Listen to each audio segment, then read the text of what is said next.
Hi, everybody. Welcome to another episode of Road to Disclosure. I'm your host, David Sloan. And today is, we've had about maybe 24 hours since the end of the election, where Trump was ceremoniously elected the new president of the United States of America, a notional democracy. And even though he doesn't assume power until January 20th, this is still highly significant, primarily because somewhat unprecedented in terms of the candidacy in and of itself. To kind of go in and realize who is backing these candidates. For obviously with Clinton, she would definitely be associated with, affiliated with the ruling class, the Bloodline class, that we would acknowledge as being cabal-oriented or part of the Illuminati, the Bloodline ruling class, whereas Trump is considered to be backed by somewhat of an anti-establishment. Obviously, you remember, if you watch the news, the Republican Party was kind of very staunch against Trump as being the Republican nominee, and wouldn't have it, at least during the primaries. But over the course of time, that changed. But he was still kind of an outsider, at least that's the way it was perceived. In that capacity, it would make sense that if the Bloodline ruling classes were in charge of at least Washington D.C., our government, then maybe Trump was backed by an opposing force that was against Bloodline rule, and sure enough, that's what it seems to be. It seems to be the case. So again, if he's elected president by a faction that's not affiliated with Bloodline rule, this is unprecedented. So just go into one of the articles that it's actually a newsletter that I subscribe to.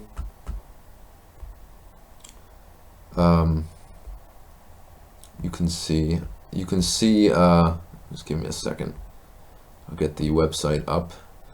So you can see via Ben Fulford's article here that he associates the positioning of power structures with backing Clinton and then backing Trump. The side backing Clinton is part of this bloodline rule, the 13 bloodline families of the Illuminati, who've kind of held sway, at least in the West, for the last couple centuries, if not millennia. Who opposes them is a group called the Gnostic Illuminati. And this group is not necessarily outside the umbrella term, the cabal. They're still potentially affiliated with kind of that aspect of ruling authority, but they do not agree with the machinations of the really negative groups of bloodline ruling classes. The way the truth-seeking community kind of delineates between the two, not between those two, but between groups such as the cabal and, let's say, the alliance. The cabal is affiliated with being service to self. So in terms of like the duality that exists in the universe, you have good versus evil, or light versus dark. And you're going to have a good distinguisher would be the light side is considered service to others oriented, obviously being the positive factor. The dark side would be considered service to self. Or the evil side. That's primarily the way that it's designated in the truth-seeking community. So in terms of the powers that should not be, who they're affiliated with, most of these groups are of the negative self-serving factions. The alliance that's out there, though, is considered to be more of a service to others oriented, benevolent kind of faction. But that doesn't mean they don't have self-serving tendencies as well. Nobody really gets away with not getting their hands dirty in some capacity, whether it's through murder, sabotage, blackmail, coercion, manipulation, anything, bribery, all these things. It happens in every camp. So just to kind of emphasize the fact that someone like Trump is affiliated with one side, Clinton's associated with another side, but they're probably ultimately reporting to kind of a service to self-oriented group. So just to go back to this article, you can see, so at the highest level, this battle is still going on. The power structure doesn't end on election day. It ends on, well, it doesn't end, but you have January 20th as being 2017 as being the day when the new president takes office, assumes power. So if Hillary Clinton is associated with the bloodlines, who does she report to? Ultimately, it's Baron Evelyn de Rothschild, as well as the old Italian aristocracy behind the P2 Freemason Lodge. This is confirmed by the bloodline-controlled media, such as The Economist magazine, which is owned by the Rothschilds and P2 Agnelli brothers. It's also confirmed by the WikiLeaks emails that showed Hillary Clinton has an intimate relationship, subservient relationship to Lynn Forrest Rothschild, who is the wife of Baron Rothschild. And their main source of power is going to be the wealth they create from the central banks, using, obviously, our money. They control the majority of central banks throughout the world, and they can pretty much do whatever they want with money. That is sort of coming to an end, and I'm going to get to that in the next episode. But you can see through the media, they utilize propaganda. Big, obviously big in the mainstream news. CNN is kind of considered the Clinton news network because they're so favorable to her. People behind Donald Trump, who are the Gnostic Illuminati, supposedly recruit geniuses of each age. I would not consider Trump a genius. He's very charismatic, but I wouldn't necessarily say he's a genius. These are not part of the ruling bloodlines. The Gnostic Illuminati favor meritocracy, and since the world's government agencies and military are all meritocratic, it means they control most of the people with guns, with the exception of a few mercenaries on the bloodline payrolls. They have more than a few. I mean, it's a lot of mercenaries involved with the bloodline rule. And the rest of the article you guys can kind of look at, but to acknowledge this election was almost postponed or completely put off. This was apparently allowed to proceed because they didn't want to spook the public. So voter fraud and other crimes could be exposed kind of in a gradual process because it would freak people out completely. Immediately thereafter, the republic will be announced, because obviously we're not considered, at least in the truth-seeking circles, we're not considered a constitutional republic anymore, at least since 1871, the Act of 1871, which rewrote the Constitution, the U.S. Constitution, creating pretty much a corporation. And that's why, part of the reason I actually utilize the term corporatocracy, primarily out of Washington, D.C. And there's 3 city-states in the world that pretty much control and dominate. Washington, D.C. is the military arm, London's the financial arm, and then the Vatican would be considered the leadership or religious arm. So you can see after this, Hillary and cabal members will be arrested, and corrupt agencies like the Federal Reserve Board, Department of Justice, FBI, IRS, DHS, and CIA will be abolished or reformed. This is partially what JFK was assassinated for, because he was trying to abolish the CIA, among other things he was doing. You can see the agencies have been doing their bit by using the internet to pump out a flood of information about all sorts of crimes against humanity, really, really sinister stuff, including pedophilia rings, all sorts of corruption, human sacrifice, and other outrages perpetrated by the bloodlines. So it's scary stuff, no doubt. You can see in the rest of this some of the elites who were fleeing to some of the bases, primarily down in Antarctica, and I'll actually get to that in subsequent episodes. But one of the big disclosures, obviously, through this is the fact that you have these bloodline rules. Who's affiliated with these 13 bloodline rules? Well, Stillness in the Storm kind of outlined a conversation or a conference held with David Wilcock, one of my favorite insiders, researchers, who named the 13 Illuminati families. The top being the Pindar, or the pinnacle of the Draco. Draco being a negative top echelon of power for the negative extraterrestrials, Dracos, the reptilian in nature. I probably just lost about half my audience there. But so anyway, the 13 families include the Rothschilds, who are also originally named the Bowers. You have the Kennedys, who are also called the Cavendish. And then out of Italy, you have the De Medicis, Germany and Austria. You have the Hanovers, Habsburgs, Krupps, who built the ovens during the Holocaust. Then the Fontaines, Rockefellers out of the United States, Romanovs out of Russia, and then the Warburgs, who were originally called the Delbancos. And then out of Great Britain, you have the Sinclairs and Windsors. So those are the 13 Illuminati families at the top. They consider them the Council of 13. Then below them, you have subfamilies. I'm not going to go into that. But and you also have the Committee of 300, which is purportedly now the Committee of 200, which is a power structure, pretty much the government, the shadow government that controls the world. There's a committee at the forefront of all this that decides how the world is run. Because of all the things being exposed, they're actually having a hard time staying together, from what I understand. But I'll get into that later. One of the reasons that the election occurred is because you kind of had a compromise made by the Clinton camp and the Trump camp, and obviously who's backing them. The Clinton camp knew that the polls, the legit polls, were not for them. They were for Trump. So they knew they had to rig the election or do something, create some kind of false flag scenario, and to stop the election or postpone it. And they were actually planning on this. At least that's what my intel suggested.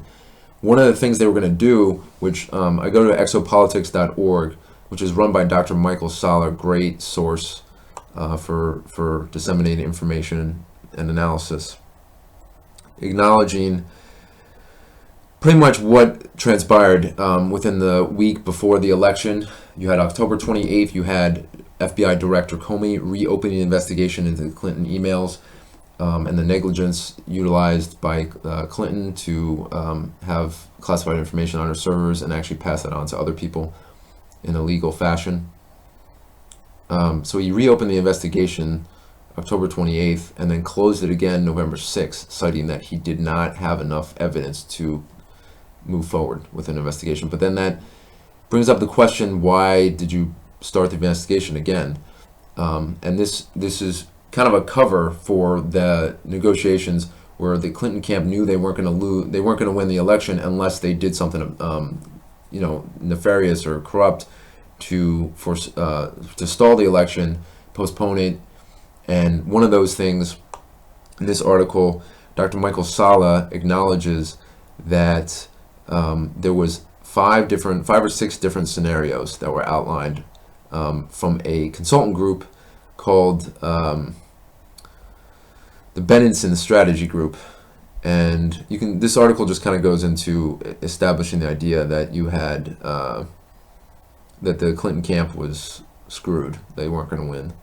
I mean, you guys can read it yourself, but the reason that they were going to, you saw the title at the top, it said a false flag alien invasion, which in my opinion is a very realistic scenario, which would include holographic technology, making it look like an alien invasion is occurring, and then they could actually emit extremely low frequencies across a specific population to elicit a specific response to that. Apparently they've been doing this actually in the Middle East during the whole thing in Syria, the war over there, to kind of test it out. I mean, this is technology they've had for a while. But anyway, this Benenson Strategy Group recommended this false flag alien invasion as a legit means to forestall or stall the election or postpone it. They actually call the operation Fire Sign, salvage option. And apparently what it would do is President Obama would subsequently hand over power, because he'd remain in power during this invasion. And after the invasion was handled, he would then hand power directly over to Clinton once it was stopped. Since we have secret space programs which are run by many groups, the United States Air Force is one of them, as well as the Navy, United States Navy. I'm going to get into that into subsequent episodes too. But this is just a reason why the election still took place, because these negotiations occurred, and why it was almost kind of a legit election, even though the two candidates themselves, you're going to have Trump and Clinton, which are kind of representative of maybe Hitler and Stalin, which really aren't two choices because they're both evil. You're still picking evil. Even if you wrote in a third candidate, you're picking, let's say you wrote in Cookie Monster and Cookie Monster wins, gets in office. It's going to be the same. It's going to have the same effect no matter who gets in office. I mean, you might get some free cookies out of this from Cookie Monster, but more often than not, you're going to end up having the same problems you started with. Because typically a candidate who wins in office is going to be compromised in some fashion, which I think I emphasized in the previous episode with whistleblower Annie Michonne, acknowledging that the intelligence agencies acquire all this information, all this data, and they can blackmail a candidate with, so that they have to adhere to any of the policies and machinations that they want to move forward with. These people are compromised. So that's pretty much what this is all about. There's other ways to rig elections, which this article, real quick, you can see biggest election fraud in history, one of which is tampering with the election machines. This is a investigative report by Bev Harris. The GEMS voter fraud system utilizes things on like they essentially fractionalize the vote, so your vote would count to as a fraction. So let's say 75% were for Clinton, 25% were for Trump. They could even it out by making the votes for Trump worth more or the votes for Clinton worth less. So you guys can read this yourself, but that's primarily what it is. And it's near impossible, if not impossible, to actually see this tampering. It's not visible to the election observers, even if they're standing in the room watching the computer. So it can be done very, very quickly. You're going to have consultants who kind of oversee this process, the election process. Could be the insiders tampering with this software to allow it to occur. Pretty sinister stuff here, but this is just one aspect, because this actually works on 25% of the voting machines across the country, which this article will go into. Just to kind of round out the episode, you guys remember the article I had here, how I believe this, our country and the world is run by oligarchs. Voting is a tool to manufacture the illusion of consent. That's all the elites need. They just need our consent. They can make us feel that our votes matter, and in some cases maybe they have some. I mean, the consent itself is very powerful because it showcases the will of the people. But if they're determining which candidates you have to vote for, then it's not really a free election. This was obviously very reminiscent of, let's say, the elections in Iraq when Saddam Hussein was in office, and China's Mao. They all had democratic processes where they actually had elections. But I'm sure you all are aware that these were not legit by any means. So same thing goes on here. It's just that much harder to see because we all think we're free. Yeah, so you guys can read through this. Hopefully you kind of come to the same conclusion or a similar conclusion as me, but it's not necessary. I mean, as long as you guys are aware of this, that's all that matters, in my opinion. So I appreciate you guys watching this episode, and hopefully I kind of enlightened you a little.